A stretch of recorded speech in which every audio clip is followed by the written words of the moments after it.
Party నుంచి ఉన్నారు. ఈశ్వరయ్య గారు, జీ తెలుగు కోసం సమయం కేటాయించిన ధన్యవాదాలు సార్. సో ఇప్పుడు రేవంత్ రెడ్డి నిన్న స్టేట్మెంట్ ఇచ్చారు, ముందు ఈ అసెంబ్లీలో చర్చిద్దాం రండి, ఆ తర్వాత ఎంపీటీసీ జెడ్పీటీసీ ఎన్నికలు అని చెప్పారు. మీకేమనిపిస్తుంది? ఎంపీటీసీ జెడ్పీటీసీ పెడతారా, పెట్టరా, పెట్టాలా, వద్దా, ఆగాల, వెయిట్ చేయాలా? ఇప్పుడు రేవంత్ రెడ్డి గారు ఏదైనా స్టేట్మెంట్ ఇస్తే అది నమ్మడానికి, ఇప్పుడు మనకి ఎన్ని స్టేట్మెంట్ చూసినాం, వాళ్ళు గెలిచినప్పటి నుంచి ఎన్నో వాగ్దానాలు చేసినారు. కామారెడ్డి డిక్లరేషన్ మొదలు పెట్టుకుంటే మొన్న ఎలక్షన్స్ వరకు కూడా 42% సాధించి తీరుతామని చివరికి చేతులు ఎత్తేసినారు. మేము కనీసం మాకు ఈ పార్లమెంటు వింటర్ సెషన్ లోనన్నా ఈ విషయం లేవనెత్తుతారు వాళ్ళు, వాళ్ళ నాయకులు అని ఎంతో ఎదురు చూసినాము. మేము ఢిల్లీలో పోయి రిప్రజెంటేషన్ ఇచ్చినా కూడా ఈ వింటర్ సెషన్ లో ఈ విషయమే ఊసే ఎత్తలేదు. అంటే రేవంత్ రెడ్డి గారికి పర్సనల్ గా బీసీలకు రాజకీయ అధికార మార్పిడి రావడానికి ఏ మాత్రం చిత్తశుద్ధి లేదు అనేది తన చర్యలను బట్టి 2 సంవత్సరాల పాలన బట్టి మనకు తెలుస్తా ఉంటుంది. 42% చేస్తామని చివరికి హఠాత్తుగా సడన్ గా ఇది గ్రామ పంచాయతీ ఎలక్షన్స్ పెట్టినారు. పెడితే ఇప్పుడు ఎంత, ఓన్లీ 21% మీ ఉన్న, అంటే 50% దాటకూడదు కదా అని 21% పెట్టినారు. ఇందులో చూసినట్లయితే మొత్తం తెలంగాణ 12,760 గ్రామ పంచాయతీలు ఉన్నాయి. వీటిలో ఏజెన్సీలో 2,537 ఉన్నాయి గిరిజనులకు. ఏజెన్సీ ప్రాంతాలు మినాయిస్తే 10,000 గ్రామ పంచాయతీలు రిజర్వేషన్ల కేటాయింపులు జరిగినాయి. అందులో 2,090 ఎస్సీలకు, 714 ఎస్టీలకు, బీసీలకు 2,186, జనరల్కు 5,233. ఇక్కడ గమనించవలసిన విషయం అంటే జనరల్ కి 5,233 గ్రామ పంచాయతీలు కేటాయిస్తే అందులో సగము బీసీలు గెలిచినారు.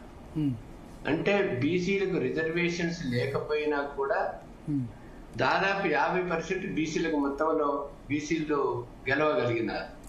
అంటే బీసీ వాదం రోజు రోజు పెరుగుతా ఉంటుంది. మరి ఆ బీసీ వాదం పెరుగుతుందనే మరి ముఖ్యమంత్రి గారు నిద్రపోతున్నట్లుంది. కాబట్టి ఇప్పుడు గ్రామ పంచాయతీలకు ఏదైతే మనకు పార్టీ సింబల్ లేకుండా జరిగినాయి, రేపు పార్టీ సింబల్ తోనే జరుగుతాయి. కాబట్టి గ్రామ పంచాయతీలో ఈ అధికార అగ్రకులాలది, ఆధిపత్య కులాలది పెత్తందారితనం ఎక్కువ ఉంటుంది. ఎక్కువ ఉన్నా కూడా బీసీలు ఎదుర్కొని మరి బిర్యానీ డబ్బులకు లోబడి కొన్ని సీట్లు పొడగొట్టుకున్నా కొంతవరకు సాధించుకోగలిగినారు. ఈ బీసీ భావజాలం అనేది చెప్పక తప్పదు. కాబట్టి రేపు మరి ఎంపీటీసీలు జడ్పీటీసీలు పెట్టకుండా డైరెక్ట్ గా మున్సిపాలిటీలో ఏదో లబ్ధి పొందుదాము అని చెప్పుకోవడానికి ఒకవేళ మున్సిపాలిటీలో పెడితే మాత్రము ఇక్కడ యూనిటీ బెటర్ గా ఉంటుంది. గ్రామాల కంటే పట్టణాలలో యూనిటీ బెటర్ గా ఉంటుంది. కాబట్టి బీసీ భావజాలము కొంచెం ఇంకా ఎక్కువ పనిచేస్తుందని మాకు ఆశ.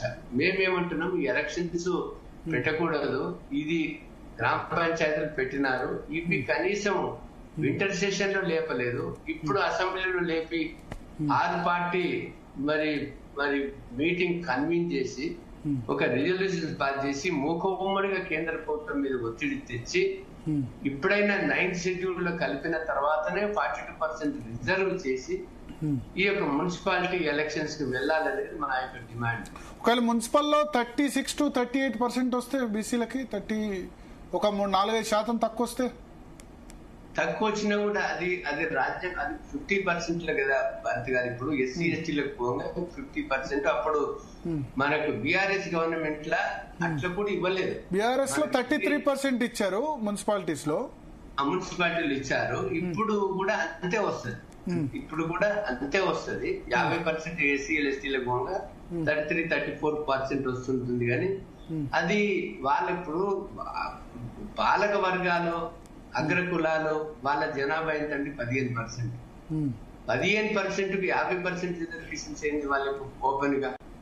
వీళ్ళకి కనీసం ఒక డెమోక్రటిక్ కంట్రీలో ఒక గ్రామ పాలనలో గ్రామ పంచాయతీ లెవెల్లో ఒక మున్సిపల్ లెవెల్లో అక్కడ కూడా ఈ యొక్క డెమోక్రటికల్ కంట్రీలో వీళ్ళ యొక్క ప్రాతినిధ్యం లేకపోతే బహుళ జనాలకు స్థానం లేకపోతే ఏ రకమైన పాలన జరుగుతుంది, ఏ రకమైన బడ్జెట్ కేటాయింపులు జరుగుతాయి, ఏ రకమైన న్యాయం జరుగుతుంది.